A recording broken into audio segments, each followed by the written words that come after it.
자, 조금 전에 우리가 메가 트렌드에 대해서 알아봤고요. 마이크로 트렌드에 대해서 한번 알아보겠습니다.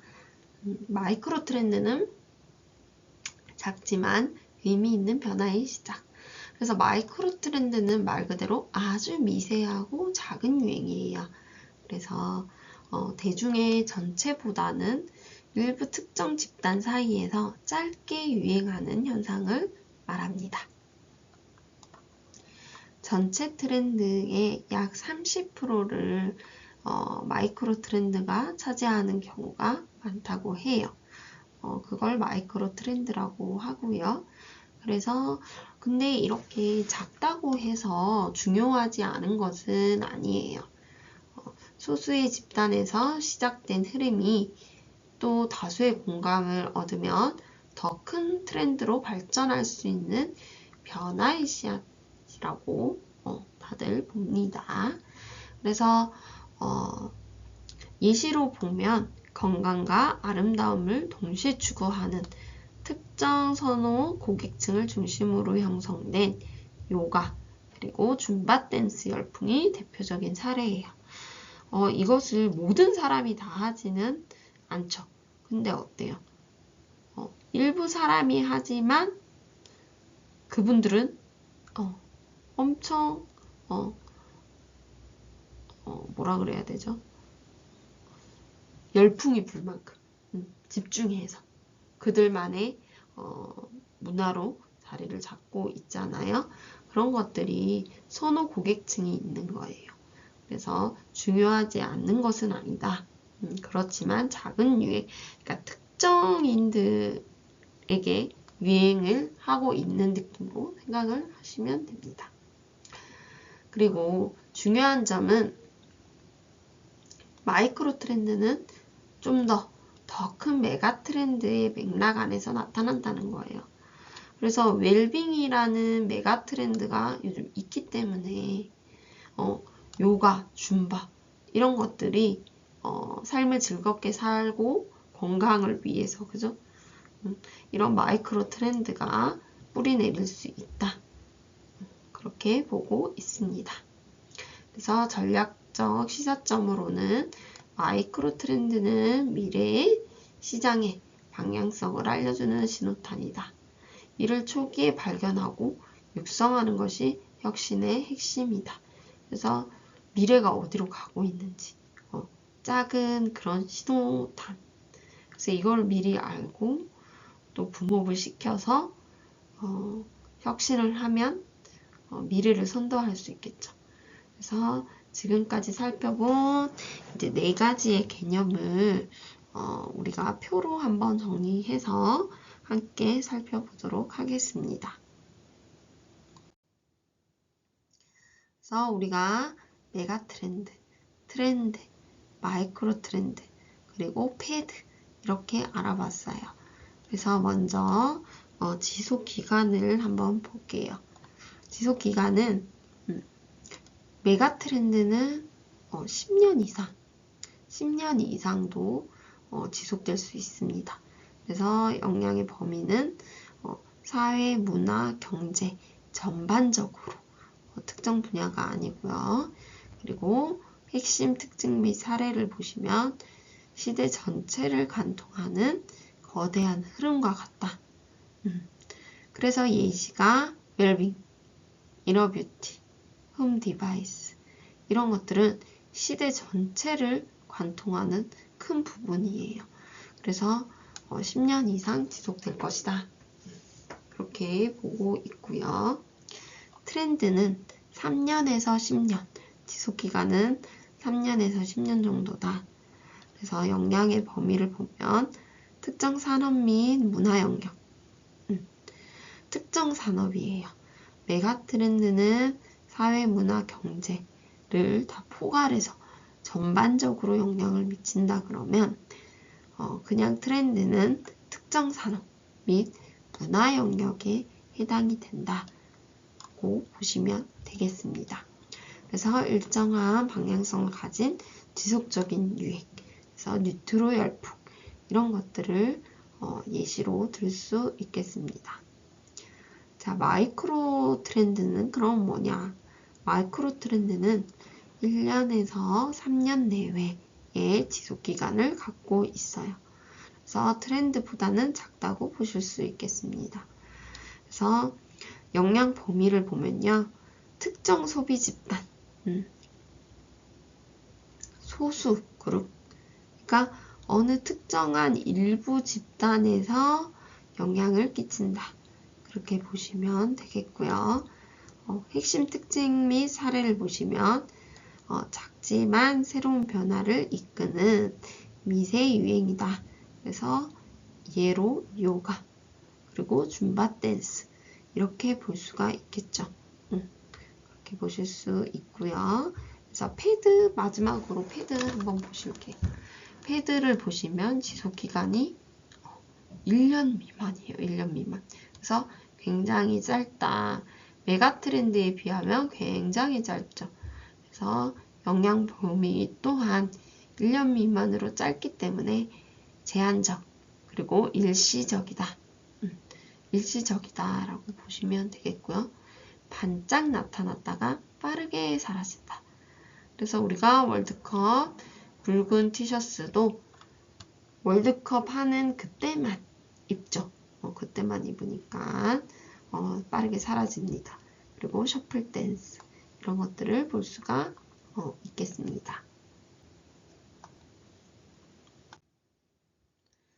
자, 그림으로 한번 같이 보실 건데요.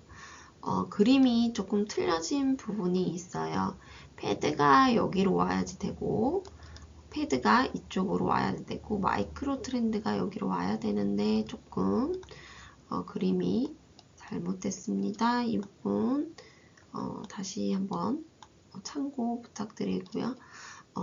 우리가 지속하는 시간적 길이 가 이쪽으로 갈수록 오른쪽으로 갈수록 시간적 길이가 굉장히 길어졌고요. 그리고 소비자, 동조하는 소비자가 뭐냐면 함께하는 소비자 범위가 많다는 거죠.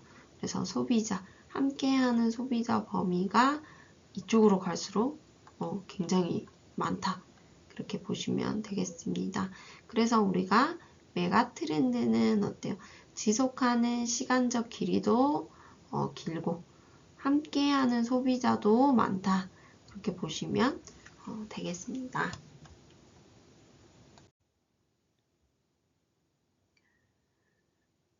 트렌드의 요소와 분석의 중요성에 대해서 한번 보실게요. 자, 형식적 요소를 우리가 첫 번째로 보실 수 있겠는데요.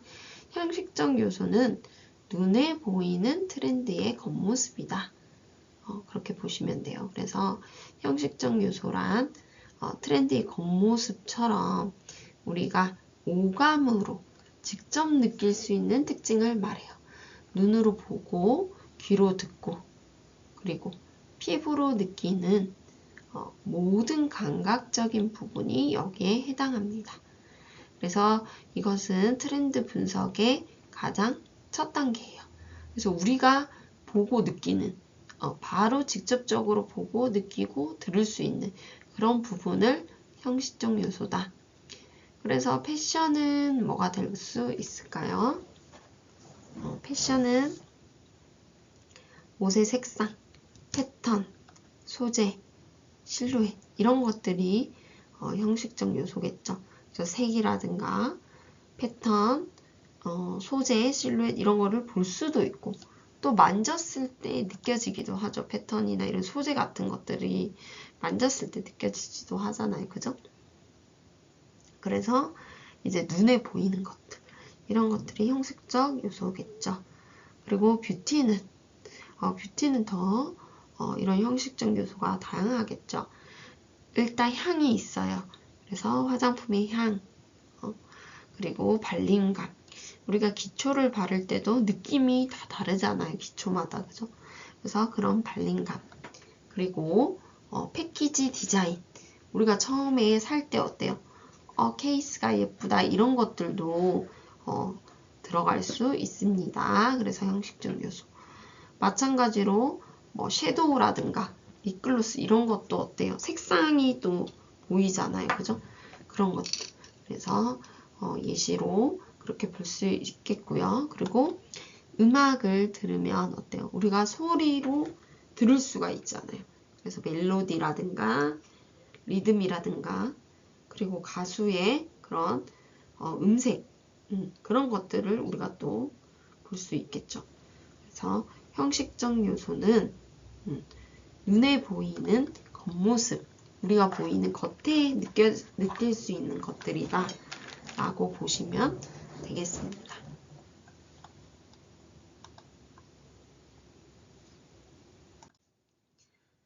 자, 이제 매력적 요소에 대해서 한번 보겠습니다. 매력적 요소는 마음을 끄는 트렌드의 속내라고 해요. 그래서 매력적 요소란 겉모습, 형식적 요소에 담겨 소비자가 그 트렌드를 좋아하고 선택하게 만드는 진짜 이유예요. 즉, 속내, 속마음이죠. 속마음이에요. 이는 소비자를 만족시키는 가치와 효용을 의미합니다. 가치와 효용이에요. 그래서 가치와 효용이다. 그래서 우리가 아까 전에 뭐라 그랬어요? 속내, 속마음이에요. 그래서 눈에 보이는 것이 예쁘지만 진짜 이유를 찾는 거예요. 그래서 옷에 만약에 디자인 같은 경우 우리 아까 전에 얘기했죠. 라인이라든가 색감이라든가 뭐 소재라든가 이런 것들은 형식적 요소지만 이 옷을 입었을 때 나를 더 세련되게 보이게 한다라는 만족감. 이거는 매력적 요소예요. 그래서 겉으로 봤을 때 어떤 것을 보고 산 것도 있겠지만 내가 이거를 입으면 나는 좀 더 세련돼 보일 것 같아 라는 그런 만족감을 주는 것. 이런 것들이 형식적인 요소라고 볼 수 있겠죠. 형식적 요소랑 반대인 매력적 요소로 볼 수 있겠죠. 옷의 디자인이 형식적 요소고요. 그리고 화장품의 향과 패키지는 마찬가지로 눈으로 보이니까 형식적 요소예요. 근데 힐링과 고급스러움이라는 것은 가치죠. 내가 이걸 했을 때, 이걸로 내가 화장을 했을 때, 아니면 기초를 발랐을 때 힐링되고 너무 고급스러운 것 같아 라는 것은 매력적 요소에 해당이 됩니다. 그리고 음악의 리듬과 멜로디는 형식적인 거예요. 그리고 가수의 음색도 형식적인 거예요. 근데 내가 이 가수의 음악을 들었을 때, 노래를 들었을 때 즐거움과 해방감이 느껴져. 이거는 어때요? 이 효용은 마찬가지로 매력적 요소이다 라고 볼 수 있습니다. 그래서 이처럼 형식적 요소는 그 자체로 끝나는 게 아니라 소비자의 감정과 욕구를 자극해서 매력적이라는 가치로 전환되는 출발점이에요. 그래서 처음 봤을 때는 형식적 요소가 눈에 들어오지만 매력이라는 가치로 결국엔 전환이 된다 라고 보시면 되겠고요. 이제 이 두 가지 개념을 실제 뷰티 트렌드에 적용을 해볼게요. 그래서 글로우 메이크업이라는 것을 통해서 비교를 한번 해보겠습니다. 자, 글로우 메이크업을 다시 두 가지 요소로 분해를 해보겠습니다. 그리고 형식적 요소가 어떻게 마음을 사로잡는 가치, 매력적 요소로 이어지는지 한번 볼게요. 형식적 요소는 겉으로 보이는 특징이죠. 그리고 매력적 요소는 소비자가 얻는 만족과 가치입니다. 그래서 형식적 요소를 보면 눈으로 보고 피부로 느끼고 직접 만질 수 있는 감각적 특징이에요. 오감으로 느낄 수 있는, 그죠? 근데 매력적 요소는 그 특징이 소비자에게 주는 만족감, 자신감, 그리고 실용성, 그런 가치와 효용이 해당이 됩니다. 그래서 예시로 글로우 메이크업을 본다고 하면 피부가 윤기가 있고 촉촉해 보이는 그 피부 질감, 그리고 빛 반사로 화사해 보이는 시각적인 효과, 파운데이션의 가벼운 텍스처, 그리고 립글로스의 반짝임, 투명하고 은은한 패키지 디자인, 이런 거 보면 어때요? 예쁘다, 뭐 그런 게 눈으로 보이겠죠. 그래서 겉으로 보이기 때문에 형식적인 요소고요. 그러면 글로우 메이크업을 매력적인 요소로 본다고 하면 건강하고 어려 보이는 효과가 생겨서 메이크업을 하면 활기찬 이미지와 만족감이 생긴다. 이런 어때요? 내가 느껴지는 내 만족감이죠. 만족, 가치, 자신감, 이런 것들. 내 마음에서 일어나는 것들이죠. 그리고 자연스럽고 세련된 분위기, 세련돼 보이고 자연스럽고 나는 자신감이 생겼어. 이렇게 이어지는 거죠. 그리고 유행에 참여한다는 소속감. 전부 다 이렇게 내 친구들이 하는데 나도 여기에 참여하고 있어. 나도 이렇게 하고 있어. 이런 소속감. 이것 또한 마음에서 일어나는 거죠. 그죠? 그리고 적은 단계로 완성되어 있는 화장 가능. 실용적인 거. 실용적 효용이라고 보시면 되겠습니다. 그래서 형식적인 요소와 매력적인 요소는 이제 완전히 다른 부분이다. 이렇게 보시면 되겠고요. 결국 소비자들이 글로우 메이크업에 열광하는 이유는 반짝이는 피부라는 그런 형식적인 요소가 더 건강하고 매력적인 나를 만들어준다는 매력적 요소로 연결이 돼요. 그리고 바쁜 일상에 실용성까지 더해주기 때문이에요. 그래서 하나의 요소가 아니다. 형식적인 요소에서 결국에는 매력적인 요소로 다가간다 라고 보시면 되겠습니다. 자, 정리 다시 할게요. 형식적인 요소, 매력적인 요소 정리해보면 형식적인 요소는 오감으로 인식되는 감각적인 특징 겉모습이고 매력적인 요소는 뭐라 그랬어요? 소비자가 느끼는 가치, 효용, 내면의 만족이라 그랬죠? 그래서 형식적인 요소는 겉모습이고 매력적인 요소는 내면의 그런 만족이다. 이렇게 보시면 되겠고요. 예로 들면 형식적인 부분은 색상, 향, 텍스처, 디자인, 만져지고 봐지는 그런 부분들, 냄새가 맡아지고 향이 그리고 만져지고 그런 보여지고 이런 것들이라 그러면 자신감, 소속감, 힐링, 실용성 이런 거는 마음으로 느껴지는 거죠. 그래서 이런 거는 매력적인 요소다 라고 보시면 되겠습니다. 자, 그리고 우리가 트렌드 분석을 하는데 왜 트렌드 분석이 필요할까요? 그거에 대해서 알아보는 것이 좋겠죠.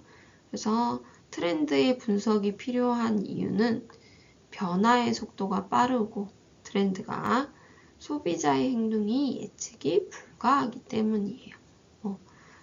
변화가 요즘 보면 여러분들도 아실 거예요. 굉장히 빠르죠. 변화의 속도가 굉장히 빠릅니다.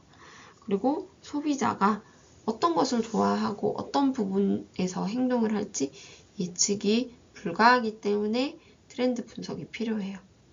트렌드 분석을 해서 차별화된 아이디어를 확보를 하고요. 그리고 경쟁력도 유지해야 되기 때문에 이런 소비자의 사람들의 잠재 니즈, 숨은 욕구를 찾아내서 그죠? 그래서 그걸 어떻게 해요? 신제품 기획에 활용할 수 있겠죠. 그래서 이렇게 다양한 필요성이 있다라고 보시면 되겠습니다.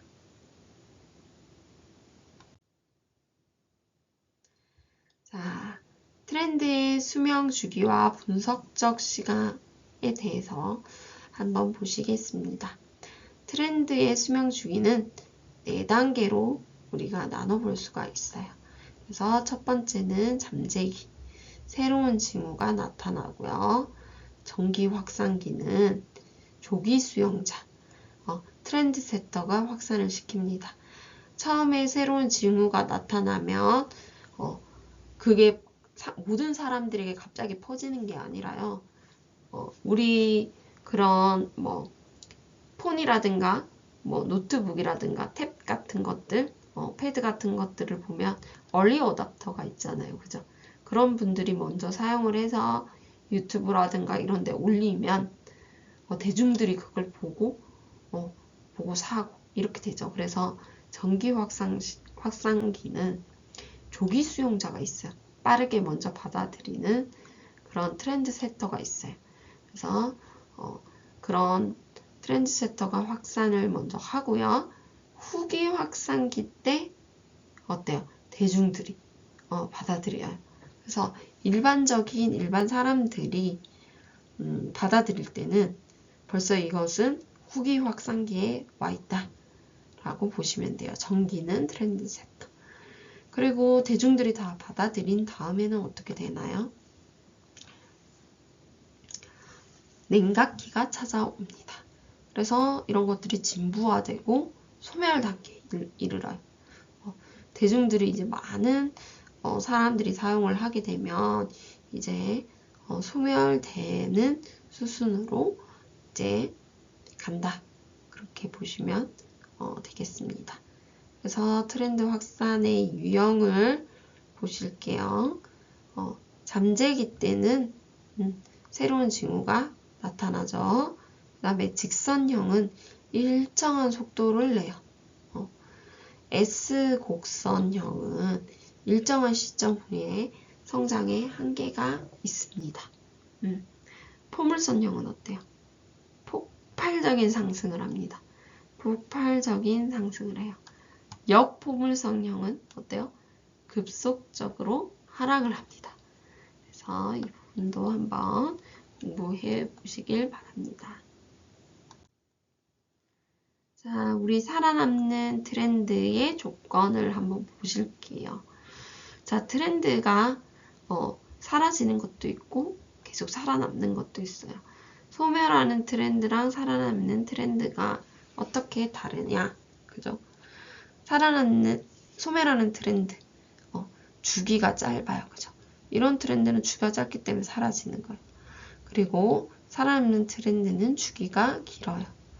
소멸하는 트렌드는요, 감각적인 중심이에요. 보여지는 것. 소멸하는 트렌드는 감각적인 중심, 보여지는 거에 중시되어 있다. 그리고 살아남는 트렌드는 실용적을 중심으로 해요. 실용적이에요.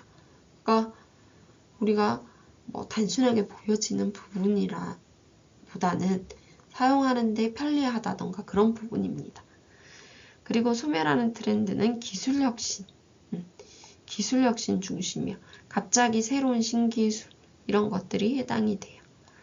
그리고 그 살아남는 트렌드는 생활 개선이 중심이에요.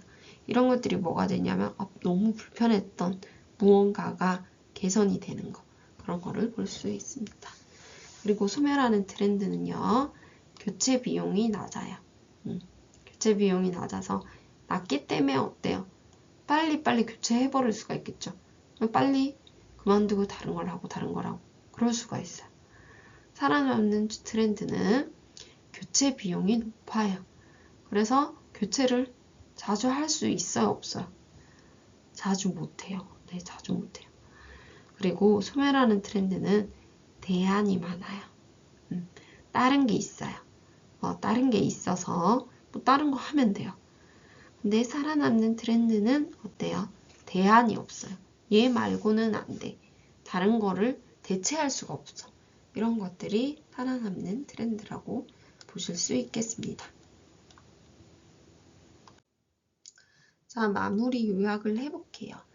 트렌드는 단순한 유행이 아니라 사회적인 변화의 흐름이다라고 보시면 되고요. 그리고 트렌드를 형식적 그리고 매력적 두 가지 요소가 있었습니다. 그래서 분석을 통해 미래를 예측하고 창조할 수 있어요. 미래를 보고 창조할 수 있어요. 그죠? 예측이 가능한 거예요.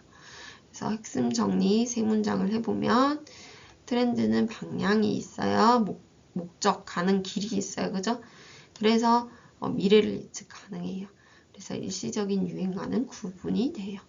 형식적, 매력적 요소가 있죠. 그래서 소비자의 감성과 행동이 연결이 돼요. 분석을 하는 이유는 경쟁력이죠. 곧 트렌드를 읽어야지 시장을 이끌 수가 있어요. 그죠? 그래서 여기까지 우리가 정리를 한번 해봤습니다. 그래서 다들 여러분들 중간고사 마무리 잘 하시길 바래요.